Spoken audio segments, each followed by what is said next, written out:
시어머니의 마지막 편지. 30년 고부 갈등의 마지막 날. 30년간 미워했던 시어머니가 마지막 순간에 남기려 했던 말. 그 진짜 뜻을 알게 된 순간 저는 30년을 다시 살아야 한다는 걸 깨달았습니다. 그때 그 말의 의미를 알았다면 모든 게 달랐을 텐데. 세 번째 밤을 병원에서 지새우고 있었어요. 딱딱한 플라스틱 의자에 앉아 시어머니가 계신 중환자실 유리창을 바라보고 있었는데 제 어깨는 이미 돌처럼 굳어 있었습니다. 복도 끝에서 들려오는 인공호흡기 소리와 간호사들의 발걸음 소리만이 새벽의 정적을 깨트리고 있었어요.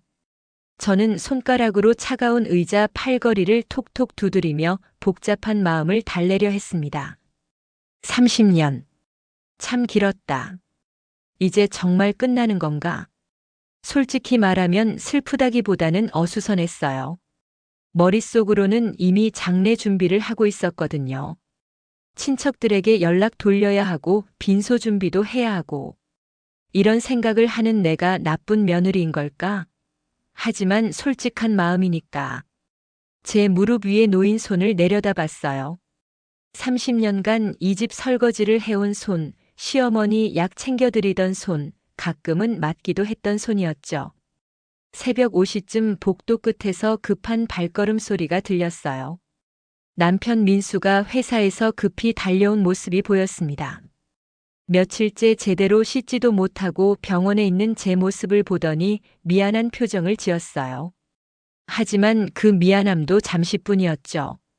여보, 고생 많았어. 회사 급한 일이 있어서. 어머니 상태는 어때? 의사 선생님이 오늘 안으로 위험할 수도 있다고 하셨어요. 그래? 그럼 영숙이랑 정숙이한테 연락해야겠네. 아직 안 왔지? 역시 나였어요. 시어머니보다 시누이들 걱정이 먼저였습니다. 30년 동안 한 번도 바뀐 적이 없었죠. 저는 그냥 시어머니 곁을 지키는 사람이고 중요한 일은 친자식들이 결정하는 것. 그래, 친딸들이 더 중요하지. 나는 그냥 며느리니까. 3일 밤을 세워봤자 소용없어. 민수는 이미 휴대폰을 꺼내 시누이들에게 전화를 걸고 있었어요. 저는 다시 중환자실 유리창 너머를 바라봤습니다. 인공호흡기의 의지에 숨 쉬고 계시는 시어머니의 작은 몸이 너무나 초라해 보였어요. 오전 8시 시누이들이 도착했어요. 첫째 영숙 언니는 평상시처럼 말끔한 브랜드 옷차림으로, 둘째 정숙 언니는 부산스럽게 큰 핸드백을 들고 들어왔습니다. 두 분 모두 제게는 예의상 인사만 하고는 곧바로 오빠인 민수에게로 갔어요. 혜숙 씨가 3일이나 혼자 간병했다면서요? 고생했네요. 아니에요, 언니. 당연한 일이죠. 오빠 어머니 상태가 정말 안 좋아요? 우리가 뭔가 준비해야 할 게 있나? 의사 선생님이 오늘이 고비라고 하셨어. 일단 어머니 곁에 있어 보자. 시누이들은 저에게 고생했다는 인사는 했지만 정작 중요한 이야기는 오빠하고만 나누었어요. 저는 30년간 이런 패턴에 익숙해져 있었지만 그래도 마음 한구석이 서늘해지는 건 어쩔 수 없었습니다. 3일 밤을 세워가며 간병한 건 나인데 결국 결정은 친자식들이 하는구나. 저는 조용히 자리에서 일어나 중환자실로 들어갔어요. 오히려 시어머니 곁이 더 편했거든요. 적어도 거기서는 눈치 보지 않아도 되니까. 오전 10시경 갑자기 시어머니께서 눈을 뜨셨어요. 간호사분을 급히 불러서 의사 선생님이 와서 확인해 보셨습니다. 의식이 잠시 돌아오신 것 같습니다. 하지만 상태가 많이 안 좋으니까 가족분들이 마지막 인사는 지금 하시는 게 좋겠어요. 가족들이 하나씩 시어머니 곁으로 다가갔어요. 시누이들이 먼저 다가가서 어머니의 손을 잡고 눈물을 흘렸고 민수도 어머니, 아들이에요라며 인사를 드렸습니다. 그리고 마지막으로 제 차례가 되었어요. 모든 가족이 지켜보는 가운데서요. 뭐라고 말해야 하지? 30년간 고생하셨다고? 아니면 편히 가시라고? 진심으로 할 수 있는 말이 뭐가 있을까? 시어머니 곁에 앉아서 조심스럽게 그 마른 손을 잡았습니다. 생각보다 차갑고 가벼워서 놀랐어요. 이 손으로 30년 동안 저를 혼내시기도 하고 때로는 음식을 해주시기도 하셨겠죠. 어머니, 저예요. 혜숙이요. 시어머니께서 힘겹게 눈을 뜨시더니 제 얼굴을 바라보셨어요. 그런데 이상했어요. 그 눈빛이 평소에 저를 보시던 것과는 전혀 달랐거든요. 차갑거나 무뚝뚝한 시선이 아니라 뭔가 간절하고 애절한 눈빛이었어요. 이상하다. 평소에 날 보는 눈과는 완전히 다르네. 시어머니께서 입술을 움직이려고 애쓰셨어요. 산소 마스크 때문에 목소리가 잘 안 나왔지만 뭔가 꼭 말씀하시려는 것 같았습니다. 네, 어머니. 여기 있어요.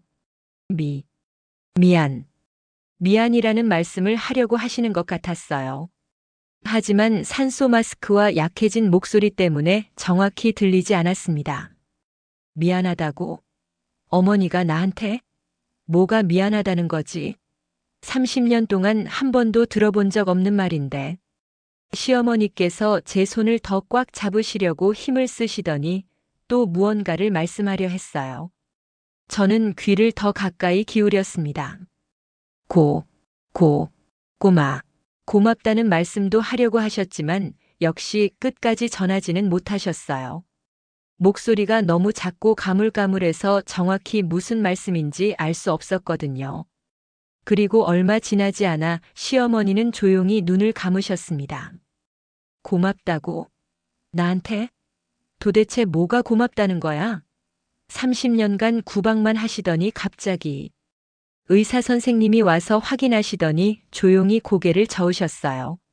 시누이들이 울음을 터뜨렸고 민수도 눈물을 훔쳤습니다. 하지만 저는 눈물이 나오지 않았어요. 오히려 머릿속이 복잡해졌습니다. 이상하다. 왜 슬프지가 않지? 오히려 더 혼란스러워. 마지막에 하신 그 말들은 뭐였을까? 몇 시간 뒤 병원 장례식장에서 빈소를 차리기 시작했습니다. 시누이들은 어머니의 영정 사진을 고르느라 분주했고 남편은 친척들에게 부고 연락을 돌리고 있었어요. 그리고 저는 어김없이 조문객들을 위한 음식 준비와 빈소 정리를 맡았습니다. 죽을 때까지도 내 역할은 뒷일 처리구나. 그런데 마지막에 하신 그 말이 자꾸 맴돌아. 빈소에 걸린 시어머니의 영정 사진을 바라봤어요. 사진 속 시어머니는 젊은 시절 모습으로 지금까지 본 것 중 가장 부드러운 표정이셨습니다. 이런 따뜻한 표정을 지으실 줄도 아셨구나. 근데 나한테는 왜 한 번도 보여주지 않으셨을까? 그런데 사진을 보고 있으니 마지막 순간에 그 눈빛이 자꾸 겹쳐 보였어요. 30년 동안 보던 차가운 시선이 아니라 뭔가 말하고 싶어 하시는 간절한 눈빛이었거든요. 저녁부터 조문객들이 오기 시작했어요. 친척들, 시어머니의 옛 친구분들, 그리고 동네 이웃들까지. 모든 사람들이 저를 보며 비슷한 말씀들을 하셨어요. 친척 혜숙 씨 정말 효부라니까요. 순덕 언니가 혜숙 씨 자랑 정말 많이 하셨어요. 혜숙 씨 덕분에 순덕이가 마지막까지 편안했을 거예요. 항상 혜숙이가 잘해준다고 말씀하셨거든요. 그런 말들을 들을 때마다 가슴이 이상했어요. 정말로 그랬을까요? 시어머니께서 저를 자랑하셨다고요? 그럼 왜 저한테는 한 번도 그런 말씀을 안 해주셨을까요? 다른 사람들한테는 내 자랑을 하셨다고. 그럼 왜 나한테는 항상 구박만 하셨지? 이해가 안 되네. 그때 옆집에 사시는 황봉순 할머니께서 조문을 오셨어요. 시어머니와 30년 넘게 가까이 지내신 분이죠. 혜수가 정말 고생 많았다. 순덕이가 얼마나 너 걱정했는지 몰라. 혜숙 할머니, 그게 무슨. 아니야, 정말이야. 내가 감기만 걸려도 걱정하고 애들 뭐 필요한 것 없나 항상 물어보더라고. 특히 내가 시장 일 나가기 시작할 때는 몸 상할까봐 얼마나 걱정했는지. 봉순 할머니의 말에 깜짝 놀랐어요. 시어머니가 제가 파트타임으로 시작한 마트 일을 걱정하셨다고요? 그런데 이상한 게 정작 너한테는 그런 말을 못 하시더라고. 내가 혜숙이한테 고맙다고 하세요라고 하면 그런 말하면 혜숙이가 우쭐해진다고 하시면서 그럼 정말로 나를 걱정하셨던 거야? 근데 왜 직접은 말씀 안 하셨지? 아마 순덕이가 너한테 하고 싶었던 말이 많았을 거야. 그런데 표현을 못하는 분이셔서 혹시 모르니까 어머니 방 한번 자세히 들여다봐. 뭔가 남겨놓으신 게 있을지도 몰라. 조문객들이 돌아가고 첫날 밤이 깊어갔어요. 시누이들은 각자 집으로 돌아갔고 남편과 저만 빈소를 지키게 되었습니다. 소파에서 코를 골고 있는 남편을 보며 저는 혼자 시어머니의 영정사진을 바라봤어요. 어머니, 마지막에 하시려던 말씀이 정말 뭐였을까요? 미안하다는 게 뭐가 미안하다는 거였을까요? 문득 마지막 순간에 시어머니 눈빛이 선명하게 떠올랐어요. 30년 동안 보던 차갑고 엄한 눈빛이 아니라 뭔가 간절하고 애절한 눈빛이었거든요. 그리고 봉순 할머니가 하신 말씀도 계속 머릿속을 맴돌았어요. 혹시 내가 모르는 뭔가가 있었던 걸까? 어머니가 정말로 나한테 하고 싶으셨던 말이 있었던 걸까? 새벽 3시쯤 졸음이 몰려와 의자에서 잠시 눈을 붙였어요. 그런데 꿈에서 시어머니가 나타나셨어요. 꿈속에서도 시어머니는 뭔가를 간절히 말씀하시려고 하셨는데 아무리 귀를 기울여도 목소리가 들리지 않는 거예요. 입술만 계속 움직이고 계셨죠. 깨어나니 남편은 여전히 소파에서 잠들어 있었고 빈소는 고요했습니다. 이상한 꿈이었네. 꿈에서도 어머니가 뭔가 말하려고 하셨는데 왜 들리지 않았을까? 영정 사진을 다시 바라봤어요. 사진 속 시어머니는 여전히 부드러운 미소를 짓고 계셨지만 이제는 뭔가 숨기고 있는 것 같은 표정으로도 보였습니다. 봉순 할머니 말씀이 맞다면 어머니 방에 뭔가 있을까? 30년 동안 못다 하신 말씀이 어딘가에 있을까?